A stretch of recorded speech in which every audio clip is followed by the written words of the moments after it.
आप लोग देख रहे हैं उभरते भारत की आवाज़ स्वतंत्र भारत लाइव। और आज अभी हम लोग हैं राजीव गांधी हॉस्पिटल पे। अब इसका पूरा नाम आप देख लीजिए। पहले मैं इसको थोड़ा सा कर देता हूँ जूम। ये नाम लिखा है यहाँ पे, राजीव गांधी सुपर स्पेशलिस्ट अस्पताल, government of NCT of Delhi, राष्ट्रीय राजधानी क्षेत्र दिल्ली सरकार, राजीव गांधी सुपर स्पेशलिटी में हॉस्पिटल। तो यहाँ पे आज हम लोग आए हैं फिर दोबारा मम्मी की मेडिसिन को लेने। और ये इसका मेन गेट है। और यहाँ पे क्या लिखा है देखिए, आउट पेशेंट डिपार्टमेंट है, बाहर रोगी विभाग। तो हम लोग बाहर के का क्यों वो बोल रहे हैं, आउटर और इनसाइड क्या होता है, आउटसाइड इनसाइड। आप लोगों को मैं बताना चाहता हूँ, ये इसकी पहले तो पार्किंग है, ठीक है। सबसे पहले तो मैं आपको एंट्रेंस का बताऊं, अगर आप कभी यहाँ पे आते हैं तो इसका मेन गेट इधर की साइड है, यहाँ से आपको एंट्री मिलेगी। आप इस साइड से स्लाइड करते हुए इस वाले में आ जाएंगे, या फिर ये गेट है, यहाँ से अपने जैसे इन्होंने व्हीकल छोड़ रखा है, यहाँ पे आके अपने पेशेंट को छोड़ सकते हैं। और बाद में गाड़ी को आप फिर आगे से घुमा के या पीछे से पार्किंग में लेके आ सकते हैं। और इस तरीके से यहाँ पे फिर बाइक कार आप लोग देख ही रहे हैं, खड़े हैं काफ़ी ज़्यादा, ठीक है। तो ये मेरी बाइक खड़ी हुई है यहाँ पे। तो अभी मैं अपनी बाइक भी दिखाई देता हूँ आपको, ठीक है। तो पत्रकार और स्वतंत्र भारत लाइव। अब बात करते हैं साथियों, हॉस्पिटल में किस तरीके से एडमिट करवा सकते हैं आप अपने पेशेंट को, और किस तरीके से अपने पेशेंट का एक अच्छा इलाज ले सकते हैं इस हॉस्पिटल के द्वारा। बहुत से लोगों को डाउट रहता है, पता नहीं होता कि राजीव गांधी में लोग आते हैं और उनको मना कर दिया जाता है। उनको बोला जाता है जी आपका जो है ना ट्रीटमेंट यहाँ पे नहीं हो सकता है। तो वो बेचारे हताश और निराश होकर चले जाते हैं। अब ऐसा क्यों होता है, मेरी मम्मी को ही 4-5 घंटे नीचे बिठाया था यहाँ पे रिसेप्शन एरिया पे, और कोई सुनवाई नहीं थी, कोई देखने वाला नहीं था। हम इमरजेंसी में गए, जबकि मम्मी हार्ट की पेशेंट है, लंग इन्फेक्शन भी था, काफ़ी क्रिटिकल कंडीशन थी। वीडियोस सारी सोशल मीडिया पे डली हुई हैं। बहुत क्रिटिकल कंडीशन में होने के बावजूद भी मेरी मम्मी को मतलब यहाँ पे ट्रीट नहीं किया जा रहा था अच्छे से। और अच्छे से क्या, उनको तो सीधा मना कर देता, जी आप जाओ जहाँ से आए हो। जीटीबी अस्पताल में थे, गुरु तेग बहादुर में, यहीं से ही 5-7 किलोमीटर मतलब 3-4 किलोमीटर पर ही है आगे की साइड। और वो वहाँ पर इमरजेंसी है, देखिए यहाँ की राजीव गांधी में। तो कह रहे इमरजेंसी में दिखाओ, वार्ड में यहीं पे ही लेके आते हैं। तो मना कर दिया था कि जी हम नहीं लेंगे, यहाँ पे हम बाहर के पेशेंटों को लेते ही नहीं है इस तरीके से, जबकि इसका नाम ही है आउट पेशेंट डिपार्टमेंट। तो हम लोग काफ़ी परेशान रहे, इधर उधर हमने डॉक्टरों से बात करी। फिर उस वक्त मैं आम आदमी पार्टी में भी ज़िले का प्रवक्ता और सचिव था। अब मैं पूर्व हूँ, लेकिन पहले था मैं वर्किंग में, और काफ़ी अच्छा एक्टिव मेंबर था मैं वहाँ पे। तो मैंने अपनी जो हमारे सहयोगी लोग थे, साथ वाले लोग थे, उन लोगों से बात करी, उनको भी अपनी सिचुएशन बताई। वो भी लगातार हमारे ट्वीट, हमारी वीडियोस को देख रहे थे, और उनके मन में भी ये बातें आ रही थी कि कैसे भी एक जान को बचाना है। 2 लोग, भाई गुड्डू यादव जी और भाई कुलदीप भाई, और काफ़ी लोगों की दुआ थी, बाकी 2 लोग साथ में आए, यहाँ पे आके उन्होंने बात करी। हम लोगों ने मिलकर ट्वीट वगैरह करना शुरू करा। उस वक्त भी स्वास्थ्य मंत्री सत्येंद्र जैन थे, और सत्येंद्र जैन जी के जो पीए थे शेल्वी करके, तो उन्होंने, मैं अगर गलत नाम नहीं ले रहा हूँ तो शेल्वी नाम था शायद, मैं अभी थोड़ा मिस कर रहा हूँ उनके नाम को। उन्होंने मम्मी के लिए ना डायरेक्ट कॉल करा था, ट्विटर पे हमने उन्हें भी टैग करा था। और उस बात के दौरान उन्होंने हमें डायरेक्ट मतलब यहाँ पे डॉक्टर्स को कॉल करा और कहा कि ये पेशेंट की हालत बहुत गंभीर है, इनको एडमिट करो और इस वाले पेशेंट को देखो क्या दिक्कत है। तो मम्मी को तुरंत बेड भी दिया, जबकि बोल रहे थे कि बेड खाली नहीं है। और जैसे ही हम इधर की साइड ऊपर जाके देखते हैं, जो भी फ्लोर वगैरह पे ऊपर भेजा था, 3रे फ्लोर या 4थे फ्लोर में अभी मिस कर रहा हूँ, क्योंकि 2-3 साल से ऊपर हो चुका है, इलाज मम्मी का यहीं चल रहा है अब। तो वीडियो मुझे लगा कि अब बनानी चाहिए, आप लोगों को इन्फॉर्मेशन देनी चाहिए यहाँ के बारे में। तो क्या हुआ कि भाई जो मतलब लोग बता रहे थे बेड खाली नहीं है, ऊपर जाके देखते साथियों बेड ही बेड खाली था। ऊपर सारे बेड खाली थे, सब जगह ही जगह, मतलब पेशेंटों को कैसे घुमाया जा रहा था। कोविड के बाद से निकल के आए थे और काफ़ी बीमारियों में लोग थे, आम जनता परेशान थी। लेकिन यहाँ पे सीधा बोला गया था कि नहीं जी, अभी ना जो मतलब बेड खाली नहीं है। और इस दौरान मेरी मम्मी की हालत मुझे पता थी कि यहाँ पे वो, मुझे लग रहा था बिल्कुल बस आज आखिरी सांसें ले रही हैं। और इन लोगों ने देखने के बाद भी, इतने निर्दयी डॉक्टर्स, कहते हैं ना डॉक्टर भगवान होते हैं, बट यहाँ के डॉक्टरों ने उस वक्त जो मुझे दिखाया अपना रूप, और यहीं के ही नहीं, मैक्सिमम मैंने उस टाइम 14-15 जो हॉस्पिटल देखे, क्लिनिक देखे, सब पैसे के लिए इतने लालची, और इतना गंदा इनका बिहेवियर था ना, मैं बता नहीं सकता साथियों। और आज भी अभी अगर हम किसी डॉक्टर से मिलने जाते हैं, इतना रफ़ टोन होता है, इतना गंदी तरीके से ये बात करते हैं ना, जैसे पूरा देखें तो सब कुछ यही है, यही भगवान है, यही सब कुछ है, इनसे ऊपर कोई है ही नहीं। तो बहुत गंदा इनका बिहेवियर रहता है। आज भी अगर हम ऊपर वार्ड पे देखें शिफ्ट होने पे, तो बेड सारे खाली हैं, इसलिए क्या करते हैं 2 घंटे में जिस बेड पे है उस बेड से दूसरी जगह पे ले जाते हैं कि भाई चलो अभी उस वाले बेड पे आपको शिफ्ट कर दिया है, उस वाले से फिर दूसरी जगह कि भाई चलो आपको इस जगह शिफ्ट कर दिया है। लोग अपने पेशेंटों को ऐसे ऐसे गाड़ियों में लेके आते हैं, और फिर उसके बाद मतलब कैसे भी चाहते हैं कि इलाज अच्छा हो जाए, लेकिन सब बातें इलाज नहीं, कई बार पेशेंट को ना थोड़ा प्यार से भी ट्रीट कर लो ना, तो वो 10 बार ठीक वैसे ही हो जाता है। उसको प्रॉपर इन्फॉर्मेशन दे दो ना कि जी आप बिल्कुल सही हो, कोई इन्फॉर्मेशन नहीं देता। सबसे बड़ी दिक्कत तो यहाँ पे यही है, कोई बताता नहीं कि आपके साथ हो क्या रहा है, क्यों हो रहा है। अरे देखेंगे, अभी रिपोर्ट आने दो, अरे होगा, चलो रुक जाओ, बताया ना अभी वेट करो। ये इनके टोन रहते हैं। जो मतलब वीआईपी पेशेंटों की तो मैं बात ही नहीं करता। वीआईपी पेशेंट अगर कोई आ रहा है तो ये आगे पीछे घूमते हैं, मुझे पता है। इनको पता रहता है कि इनकी जॉब जा सकती है 10 तरीके से। और बुरा लगेगा आप लोगों को ये वीडियो देख के, मैं माफ़ी चाहता हूँ, लेकिन ये सच्चाई है और ये आप भी जानते हैं। कल कोई ऊपर वाला ना करे किसी और के परिवार के साथ ये सेम सिचुएशन हो सकता है आप वीआईपी लोग हैं, आपके पास पावर है, आप इनको ठीक कर सकते हैं। ये आपके सामने बोलने की हिम्मत ही नहीं करेंगे। मैं भी पत्रकार हूँ, मेरा भी इनको पता नहीं था, तब तक ये हमसे बदतमीजी कर रहे थे। जैसे ही पता लगा कोई बोलता भी नहीं है। तो वीआईपी पेशेंटों को नहीं बोलते ये बोलते हैं उनको जो लाचार रहते हैं, जो बेचारे गांव देहात से आते हैं, जो बेचारे शहरों में रह के भी बहुत शरीफ रहते हैं, कोई अपने किसी पद पे नहीं है या किसी के साथ नहीं जुड़ा है। ये उन लोगों के साथ इस तरीके के ट्रीटमेंट करते हैं, और यही सब चीज़ें प्रॉब्लम क्रिएट करती हैं। क्योंकि ऐसे ही लोगों को तो हमें समझाना है, ऐसे ही लोगों को तो संभालना है जो बेचारे नहीं जानते क्या रूल रेगुलेशन है। अब यहाँ से मैं आपको बताऊँ, इस गेट से जैसे ही अगर आप नए हैं तो आपको एंटर होना है, और यहाँ पे एंट्री गेट है सामने ही।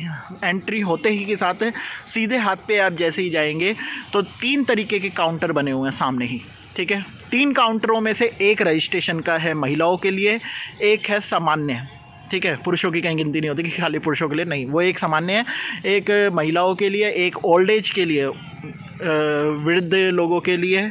तो आप जैसे ही रजिस्ट्रेशन करवाएंगे, रजिस्ट्रेशन में वो आपसे आधार कार्ड मांगेगा या आपका जो भी मतलब आईडी प्रूफ कोई भी ऐसा हो जो वैलिड, वैसे तो ज़्यादातर आधार कार्ड ही देते हैं, तो आधार कार्ड से वो आपका रजिस्ट्रेशन करता है।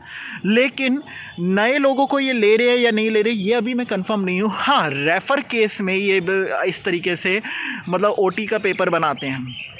डॉक्टर को चेकअप करवाने के लिए पहले रजिस्ट्रेशन होता है यहाँ पे। अभी न्यू रजिस्ट्रेशन भी मेरे ख्याल से हो रहे हैं, ये मैं कंफर्म नहीं कह सकता, लेकिन ये आधा सरकारी हो चुका है, आधा प्राइवेट, सेमी प्राइवेट वो है, सेमी गवर्नमेंट बोल सकते हैं। तो यहाँ पे फिर पहले आप रजिस्ट्रेशन करवाएंगे, आधार कार्ड आपके पास होना ही चाहिए, अपनी कोई पुरानी रिपोर्टें हैं तो वो भी ज़रूर लेके आएँ, ठीक है। नए तरीके से मेरे ख्याल से पूरा तरीके से शायद हो जाता है, तो इमरजेंसी में होता होगा, इतना नहीं पता। लेकिन हाँ, रजिस्ट्रेशन के 3 डिपार्टमेंट हैं, तीनों रजिस्ट्रेशन किए हैं घुसते के साथ ही इस गेट से ही। फिर रजिस्टर जैसे ही कर लोगे, अगर आप दवाई लेने आए हो, आप पहले से इनके मौजूदा पेशेंट हो हॉस्पिटल के, तो आप अपनी डेट डलवा लो। रजिस्ट्रेशन वाले के पास ही डेट की स्टैंप होती है, वो डलवाने के बाद साइड में ही एक अंदर ही गार्ड बैठे हुए हैं टेबल डाल के, उस वाले से उनसे फिर नंबर डलवाना पड़ता है। उसके बाद ये जो गेट दिख रहा है इसी से लेफ़्ट में ही, मतलब इसी में ही हॉल है ये पूरा, एक हॉल के अंदर, आगे पीछे फिर बिल्डिंगें हैं, पीछे फिर वो चीज़ें। तो फिर आप मेडिसिन ले सकते हो। मेडिसिन में आपको ज़्यादा टाइम नहीं लगेगा, हार्डली मतलब 15 से 20 मिनट के करीब में वो मेडिसिन दे देते हैं। थोड़ा सा अब टाइम हो गया है, लगने लगा है, क्योंकि आप कंप्यूटराइज़ कर रहे हैं, ठीक है। और ये देखें यहाँ पे साइकिल को ही जैगवार बना दिया है। ये मुझे अभी अभी दिखा तो मुझे लगा कि आपको दिखाना चाहिए। और मैं चलिए मुद्दे से नहीं भटकते, और फिर जैसे ही रजिस्ट्रेशन करवा लेंगे, दवाई तो आपको तुरंत मिल जाएगी, आप बाहर आ सकते हैं। अगर आप दवाई लेने नहीं आए, आप न्यू पेशेंट हैं, तो आप इधर की साइड एंट्री होके अपना रजिस्ट्रेशन करवाएं। और रजिस्ट्रेशन अगर आप न्यू की तरीके से करवाएंगे तो आप पे शायद चार्ज ये जो बनाते हैं वो हॉस्पिटल का चार्ज लगेगा ही लगेगा, सेमी का लगेगा ये मुझे कंफर्म नहीं है यहाँ पे तो, लेकिन हाँ चार्ज लगेगा जो भी इनका हॉस्पिटल का बनाया होता है, फ़ीस वगैरह जो भी हैं, ठीक है। मैंने तो रेफ़र केस का मैं अगर आपको बताऊँ, मैंने रेफ़र करवाया था मम्मी का जीटीबी से, तो हमारा 1 रुपया नहीं लग रहा, फ्री ऑफ कॉस्ट है। बहन मीनाक्षी जी ने भी हमारी मदद करी, आम आदमी पार्टी के हैं वो, और उन्होंने भी काफ़ी हेल्प करी। और इसके बाद कॉल वॉल करा था, यहाँ पे कोई व्यक्ति हैं, उन्होंने भी यहाँ पे जाके रजिस्ट्रेशन के लिए बोल दिया था, वरना तो खैर जब उन्होंने बोला तो भी उनके कहने से ले नहीं रहे थे। जब उन्होंने यहाँ पे बोला ना कि भाई एडमिट कर लो, तो उनके कहने से भी उन्होंने नहीं बात मानी। तब हमने ट्वीट करे थे, और उसके बाद जाके सत्येंद्र जैन के पीए ने जो थे उन्होंने हमारे लिए कॉल करा था, तब एडमिट हुए थी मम्मी।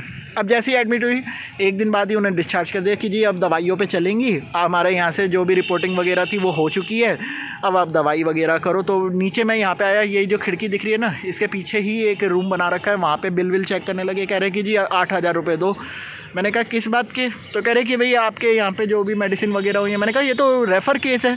नहीं जी, रेफ़र की कहीं स्टैम्प नहीं है, कहीं वो नहीं है। मैं रात को ही यहाँ से तुरंत भाग के जीटीबी में गया, वहाँ से स्टैम्प लगवाई, उसके बाद फिर यहाँ पे आके दिया। फिर ये पेपरों को इतनी बारीकी से चेक कर रहे थे, उसके बाद जाके मुझे हैंडओवर करा जीरो का बिल बना के। अदरवाइज़ 8-9 हज़ार का बिल इन्होंने भी बना दिया था 1 दिन रखने के बाद ही, और हुआ कुछ नहीं था। बीपी वगैरह चेक करा, नॉर्मल चेकअप वो जो भी चल रहे थे इनके, वो थे रूटीन चेकअप। और उसके बाद फिर कुछ मेडिसिन वगैरह के लिए मुझे बोला कि 15 दिन की अभी ले जाओ, बाद में आना। अब हर महीने की मेडिसिन यहाँ पे मिलती है, 1-1 महीने की। डॉक्टर से 3 महीने का रिव्यू करवा लेते हैं, सिग्नेचर करवा लेते हैं, उसके बाद 3 महीने तक हम 1-1 महीने की दवाई लेने आते हैं। ये चल रहा है रेफ़र केस में। और मेडिसिन वाला जो क्रिटिकल केस है ना मम्मी का, तो दवाई लंबी चलेंगी तो वो चल रही हैं। बाकी अगर आप आना चाहते हो, मुझे विश्वास है मैं जो बोल रहा हूँ शायद आप लोग समझ पा रहे हैं। राजीव गांधी हॉस्पिटल के अंदर ही खड़ा हूँ, और यहाँ के बारे में मैं आपको प्रॉपर इन्फॉर्मेशन दे रहा हूँ, एक एक बात अपनी आप बीती बता रहा हूँ जो मेरे साथ हुई है घटना यहाँ पे।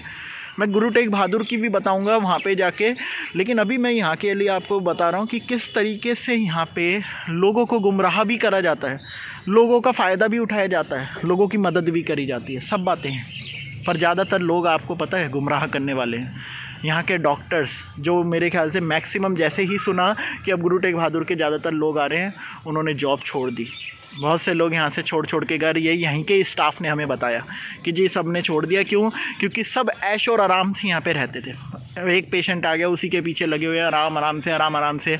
लेकिन जैसे ही ये अब देख रहे हैं कैसे कैसे आप लोग रेफ़र होके आते हैं अपनी बीमारियों को लेके यहाँ से, उम्मीद करके कि हम यहाँ से ठीक होके जाएंगे। आप देखिए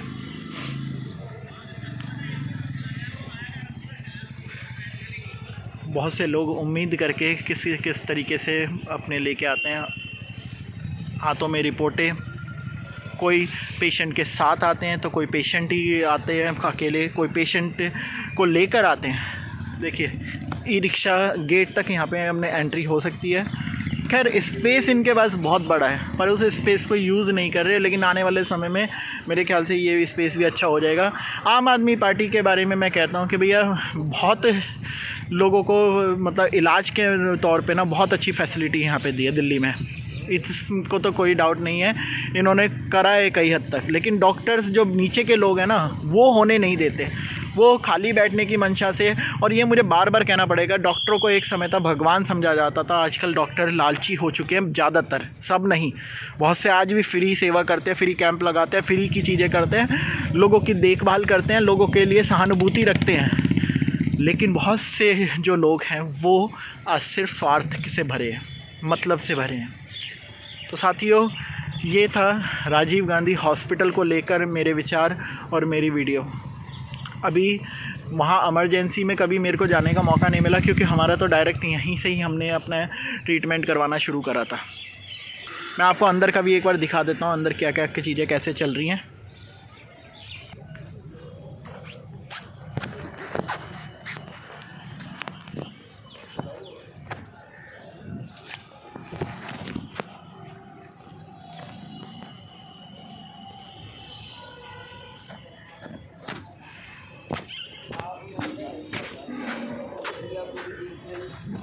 मेरी लोड क्या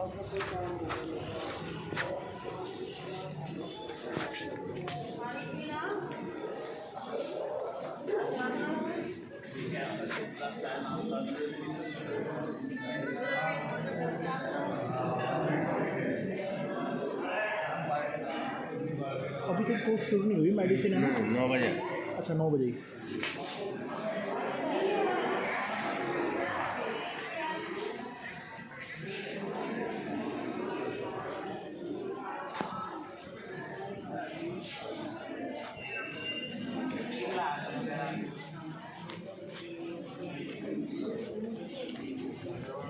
अब तो सारे लोग डॉक्टर के पास पहुँच गए। वो आएगा नॉलेज हो गया।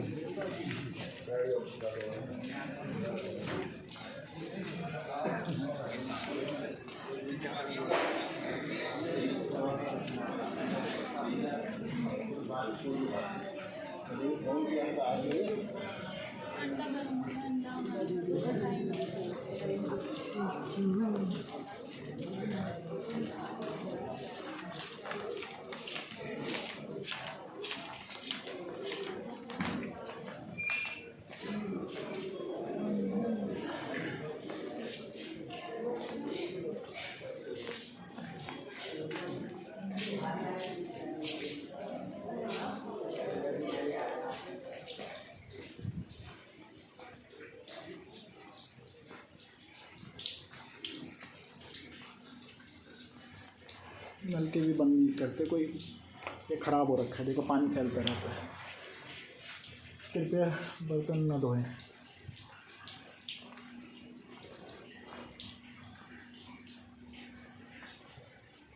यहाँ के बाथरूम की हालत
आगे दवाई देने लगी।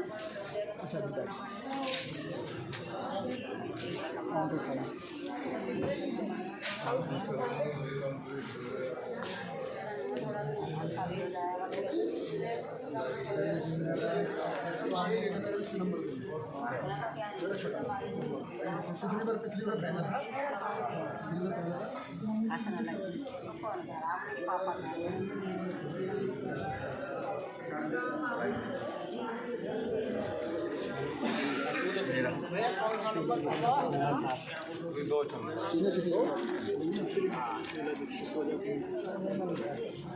ना बिल्कुल लड़का बहुत खाता है और वो लेट आया।